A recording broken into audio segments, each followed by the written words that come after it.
வணக்கம் மக்களே, நாம இந்த ஆரோக்கியமான பதிவில் 60 வயதில் நம்முடைய கை கால்களை பலம் பெற வைக்கிறதுக்கு நாம என்னென்ன மாதிரியான ஆரோக்கியமான உணவுகளை எடுத்துக்கொள்ள வேண்டும் அப்படின்றத பார்க்க போறோம்.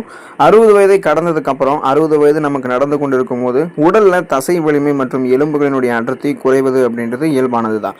ஸோ இந்த வயதில் கை கால்கள் நல்ல பலத்துடன் இருக்கிறதுக்கும், மூட்டு வலி இல்லாமல் சுறுசுறுப்பாக நம்ம இயங்குறதுக்கும், தசை மற்றும் எலும்புகளை வலுவாக்கக்கூடிய உணவுகள்லாம் மிக மிக அவசியம். அப்போ அந்த உணவுகள்லாம் என்னென்ன, அதை நீங்கள் எப்பப்பெல்லாம் எடுத்துக்கொள்ளும் போது உங்களுக்கு நன்மை சேர்க்கிறது அப்படின்றத விளக்கமாக பார்ப்போம்.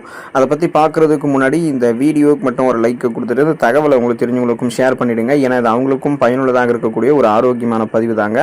இது போன்ற அப்டேட்ஸ்களை நீங்கள் தொடர்ந்து பார்க்குறதுக்கு நம்மளுடைய ஹெல்த் நியூஸ் தமிழ் சேனலை மறக்காமல் சப்ஸ்கிரைப் பண்ணி வச்சுக்கோங்க. பக்கத்தில் இருக்கக்கூடிய பெல் பட்டனையும் கிளிக் பண்ணி ஆல் அப்படின்ற ஆப்ஷனையும் செட் பண்ணி வச்சுக்கிட்டீங்க அப்படின்னா நாங்கள் போடக்கூடிய எல்லா அப்டேட்ஸும் உங்களுக்கு நோட்டிஃபிகேஷன் அடிக்கடி வந்து சேரும். சரி வாங்க மக்களே, இப்போ வீடியோக்குள்ளே போயிடலாம். முருங்கைக்கீரை மற்றும் முருங்கைக்காய் நம்முடைய அந்த கை கால்கள் பலம் பெறுவதற்கு 60 வயதிலும் நம்ம இதை எடுத்துக்கொள்ளலாங்க. தமிழ்நாட்டினுடைய மிகச்சிறந்த சூப்பர் ஃபுட் வந்து முருங்கைக்காய், அதாவது முருங்கையினுடைய வகைகள். 60 வயதில் ஏற்படக்கூடிய எலும்பு தேய்மானத்திற்கு இந்த முருங்கைக்கீரை முருங்கைக்காய் எல்லாமே ஒரு சிறந்த மருந்தாக இருக்குங்க. இதுக்கான காரணம் என்ன அப்படின்னா, இதில் வந்து பார்த்தீங்கன்னா பாலில் இருக்கிறத விட பல மடங்கு அதிக கால்சியம் மற்றும் இரும்பு சத்து இது ரெண்டுமே வந்து இருக்கு.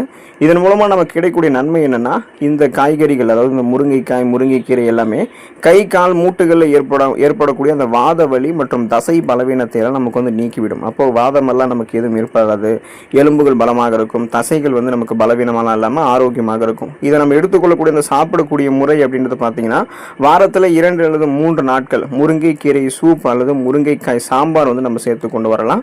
ஸோ இந்த மாதிரி நம்ம எடுத்துக்கொண்டோம் அப்படின்னா அந்த முருங்கைக்காய் முருங்கைக்கீரை வந்து நம்மளுடைய எலும்புகளை பலப்படுத்தும். 60 வயதிலுமே கை கால்கள் பலமாக நமக்கு இருக்கும். பழைய சாதம் அந்த நீராகாரம் இது ரெண்டுமே வந்து 60 வயதில் நம்ம எடுத்துக்கொள்ளும் போது கை கால்கள் பலமாக இருக்கும்.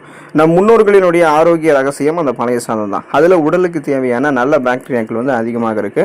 அதுக்கான காரணம் என்ன அப்படின்னா, அந்த சாதத்தை நம்ம இரவு முழுவதுமாகவே தண்ணீரில் வந்து ஊற வைக்கும் போது அதில் விட்டமின் B6 மற்றும் விட்டமின் B12 எல்லாம் பல மடங்கு அதிகரிக்குது.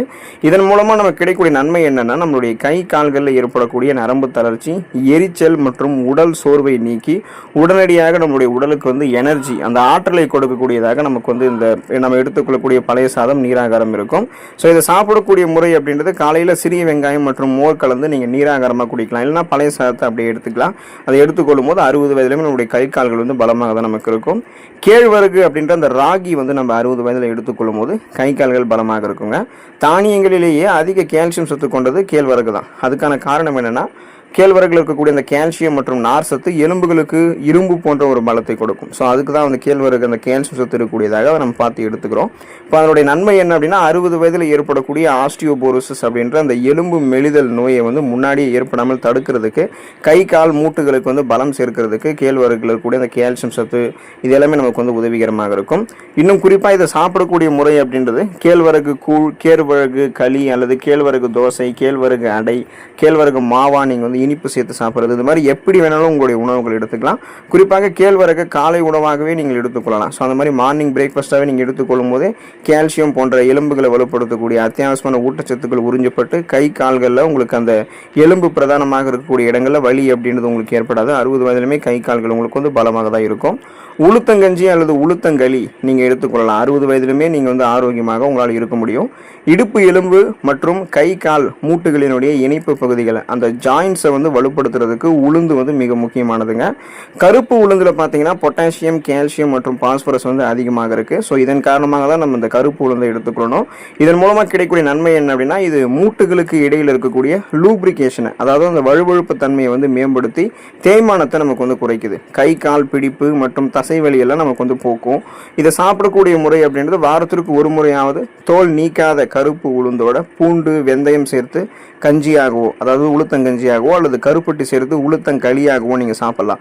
ஸோ இது மாதிரி எடுத்துக்கிட்டிங்கன்னா அந்த 50-60 வயதிலுமே நம்மளுடைய கை கால்கள் பலமாக தான் இருக்கும். எலும்பு தசைகள் எல்லாமே நமக்கு வலுவாக இருக்கும். பேலன்ஸ் தருமாறாமல் நம்மளால் ஆரோக்கியமாக ஸ்ட்ரென்த்தாக இருக்க முடியும். முட்டை மற்றும் பால் பொருட்கள் 60 வயதில் நம்ம எடுத்துக்கொள்ளும் போது கை கால்கள் நமக்கு பலமாக இருக்குங்க. குறிப்பாக வந்து தசைகளினுடைய நலிவை வந்து தடுத்து கை கால்களை உறுதியாக வைக்கிறதுக்கு புரோட்டீன் அப்படின்ற அந்த புரதச்சத்து நமக்கு இன்றியமையாத ஒரு ஊட்டச்சத்தாக இருக்குது. ஸோ அதுதான் முட்டையிலும் நிறைந்திருக்கு, பால் பொருட்களில் நிறைந்திருக்கு. முட்டையில் வந்து தசை வளர்ச்சிக்கு தேவையான ஹை புரோட்டீன் உயர்தர புரதமும், பாலில் வந்து கால்சியம் மற்றும் விட்டமின் டியும் வந்து நமக்கு நிறைந்திருக்குங்க. ஸோ இதனுடைய நன்மை என்ன அப்படின்னா, கை கால்களில் தசைப்பிடிப்பு வந்து குறைய வச்சு கைகள் நடுங்குவது போன்ற பிரச்சனைகளை தடுத்து தசையுடைய வலிமை, அதாவது மசிலுடைய மாசை வந்து நமக்கு தக்க வைக்குது. அதை இன்னும் நமக்கு வந்து வலிமைப்படுத்துது. ஸோ சாப்பிடக்கூடிய முறை அப்படின்றது தினமும் ஒரு வேக வைத்த முட்டை மஞ்சள் கருவோட சேர்த்து எடுத்துக்கொள்ளணும். இரவு தூங்குறதுக்கு முன்னாடி ஒரு டம்ளர் வெது வெதுப்பான பசும் பால் நீங்கள் குடிக்கிறது நல்லதுங்க. ஸோ அந்த முட்டை பால் இது ரெண்டுமே உங்களுடைய உடலுக்கு வேண்டிய அந்த தசைகளுடைய வளர்ச்சிக்கு வேண்டிய புரத சத்துக்களையும் எலும்புகளுக்கு வேண்டிய கால்சியம் சத்தையும் கொடுக்கறதால கை கால்கள் மூட்டு வலிகள் இது மாதிரி கை கால்களில் எந்த விதமான வலியும் இருக்காது, தளர்ச்சியும் இருக்காது, பேலன்ஸ் எல்லாம் தருமாறாது, கை நடுங்கிறது அது மாதிரி இருக்காது. உங்களுடைய உடல் அமைப்பு பலமாகவே உங்களுக்கு வந்து இருக்கும். நவதானியங்கள் மற்றும் கொட்டை வகைகள், அதாவது பார்த்தீங்கன்னா நட்ஸ் வகைகள் நிறைய எடுத்துக்கொள்ளலாம். 60 வயதிலுமே நம்மளுடைய கை கால்கள் அப்போ தான் நமக்கு வந்து வலுவாக இருக்கும். பாதாம் பருப்பு, வால்நட்ஸ் அப்படின்னு சொல்லக்கூடிய இந்த அக்ரூட் பருப்புகள் மற்றும் வேர்க்கடலை போன்ற அந்த கொட்டை வகைகள் இது எல்லாமே உடலுக்கு வந்து நல்ல கொலஸ்ட்ரால்ஸ், நல்ல கொழுப்புகளை கொடுத்து பலத்தை கொடுக்கக்கூடியதாக இருக்குது. அதுக்கான காரணம் நாம் எடுத்துக்கொள்ளக்கூடிய இந்த பாதாம், வால்நட்ஸ் இது போன்ற விதைகள் மற்றும் நட்ஸில் ஒமேகா 3 கொழுப்பு அமிலங்கள் மற்றும் விட்டமின் இ வந்து அதிகமாக இருக்குங்க.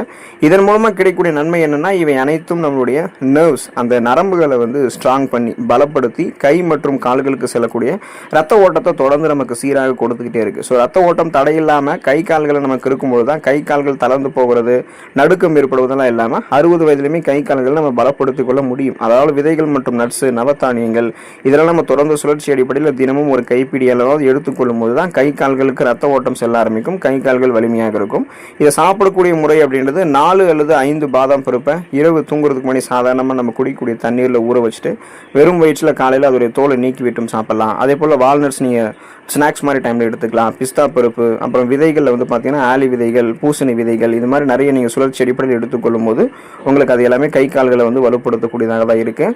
பனங்கிழங்கு 60 வயதிற்கு மேற்பட்டவர்கள் எடுத்துக்கொள்ளும் போது பார்த்தீங்கன்னா அவங்களுடைய கை கால்கள் வலிமையாக இருக்குங்க. நம் தமிழ்நாட்டினுடைய பாரம்பரிய உணவுகளில் ஒன்றானது பனங்கிழங்கு. பனங்கிழங்கான சீசன் வந்து இந்த சீசன் தான். ஸோ இந்த வயதில் வந்து உங்களுக்கு பார்த்தீங்கன்னா எலும்புகளுக்கு வந்து வஜ்ரம் பாய்ந்தது போன்ற ஒரு பலத்தை கொடுக்கக்கூடியதாக பனங்கிழங்கு வந்து இருக்கும். அதாவது உறுதியாக உங்களுடைய எலும்பு அமைப்பு இருக்கும். அதுக்கான காரணம் நம்ம எடுத்துக்கொள்ளக்கூடிய இந்த பனங்கிழங்குல அதிக அளவில் இரும்பு சத்து, கால்சியம், ஃபைபர்னு சொல்லக்கூடிய நார் சத்தெல்லாம் நிறைந்திருக்கு.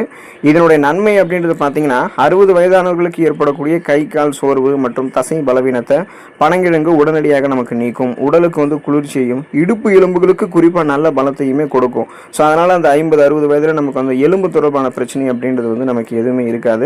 குறிப்பாக அந்த இடுப்பு வலி எல்லாம் அவசியப்பட வேண்டிய அவசியம் நமக்கு வந்து கிடையாது.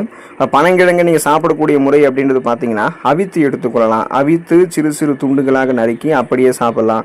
அல்லது அந்த அவித்து நீங்கள் அதை வந்து சின்ன சின்ன பீஸ் மாதிரி நறுக்கி உலர வைத்து பொடி செஞ்சு பாலில் கலந்து குடிக்கலாம். இல்லைனா நீங்கள் அப்படியே அதை வந்து உலர வைத்து பொடி செஞ்சு பாலில் குடிக்கும்போது கூட உங்களுக்கு நல்லது தான். ஸோ நீங்கள் எப்படி எடுத்துக்கொண்டாலுமே கை கால்கள் 60 வயதில் உங்களுக்கு பலமாக இருக்கும். வெந்தய கஞ்சி எடுத்துக்கொள்ளும் போது 50-60 வயதிலுமே கை கால்கள் நமக்கு பலமாக இருக்குங்க. வயதாகும் போது உடலில் ஏற்படக்கூடிய வாதத்தன்மை, அதாவது அந்த வாதத்தன்மை காரணமாக கை கால் மூட்டுகளில் வலி மற்றும் பிடிப்பு வந்து நமக்கு ஏற்பட ஆரம்பிக்கும். அதை சரி செய்யறதுக்கு வெந்தயம் ஒரு சிறந்த அருமருந்தாக இருக்குங்க. அதுக்கான காரணம் என்ன அப்படின்னா வெந்தயத்தில் வந்து ஆன்டி இன்ஃப்ளமேட்டரி ப்ராப்பர்ட்டிஸ், அதாவது அலர்ஜிக்கு எதிரான பண்புகள், அமினோ அமிலங்களும் நிறைந்திருக்கு. இதனுடைய நன்மை என்ன அப்படின்னா அந்த 50-60 வயதிலும் மூட்டுகளில் ஏற்படக்கூடிய வீக்கம் மற்றும் வலியை வந்து இது நமக்கு வத்த செய்யும். கை கால்களில் ஏற்படக்கூடிய நரம்பு இழுக்கிறது போன்ற பிடிப்புகளை நமக்கு வந்து குணமாக்கும். ஸோ இது சாப்பிடக்கூடிய முறை அப்படின்றது பச்சரிசி அல்லது புழுங்கல் அரிசியோட வெந்தயம், பூண்டு, தேங்காய் பால் சேர்த்து கஞ்சியாக சமைத்து நம்ம வாரத்தில் ஒரு முறை காலை உணவாக சாப்பிடலாம். ஸோ அந்த மாதிரி எடுத்துக்கொண்டோம்னா 50-60 வயதிலுமே கை கால்கள் நமக்கு பலமாக தான் இருக்கும். தசைகள் எலும்புகள்லாம் பலமாக இருக்கும். அப்புறம் நீங்கள் நான்வெஜ் ஃபுட்ஸ் எடுத்துக்கணும்னா மீன் அல்லது மீனுடைய எலும்பு சூப்பெல்லாம் நீங்கள் வந்து எடுத்துக்கொள்ளலாம். பிரண்டை துவையல் அசைவ உணவுகள் சாப்பிட்றவங்க எடுத்துக்கலாம். எள்ளு மற்றும் எள்ளு உருண்டை, பாசிப்பயிறு மற்றும் சுண்டல் வகைகள் இவை அனைத்துமே நீங்கள் சுழற்சி அடிப்படையில் எடுத்துக்கொள்ளும் போது அந்த 50-60 வயதிலுமே கை கால்கள் உங்களுக்கு பலமாக தான் இருக்கும். ஸோ இந்த மாதிரி அந்த 50-60 வயதிலுமே கை கால்களுக்கு போதுமான அளவுக்கு ரத்த ஓட்டத்தை கொடுத்து நரம்பு தளர்ச்சி இல்லாமல் கை கால்கள் நடுங்கிறதெல்லாம் இல்லாமல் எலும்பு பிரதானமாக தசை பிரதானமாக இருக்கக்கூடிய இடங்களில் உறுதி கொடுத்து நீங்கள் வந்து வலுவாக இருக்கிறதுக்கு பாருங்கள். ஸோ கை கால்களை வலிமைப்படுத்திக்கிறதுக்கு இந்த உணவுகளை தொடர்ந்து எடுத்துக்கொண்டு நலம் பெறுங்கள். அடுத்த ஆரோக்கியமான பதிவில் மறக்காமல் சந்திப்போம். உடல்நலத்தை பராமரித்துக் கொள்ளுங்கள். நன்றி மக்களே.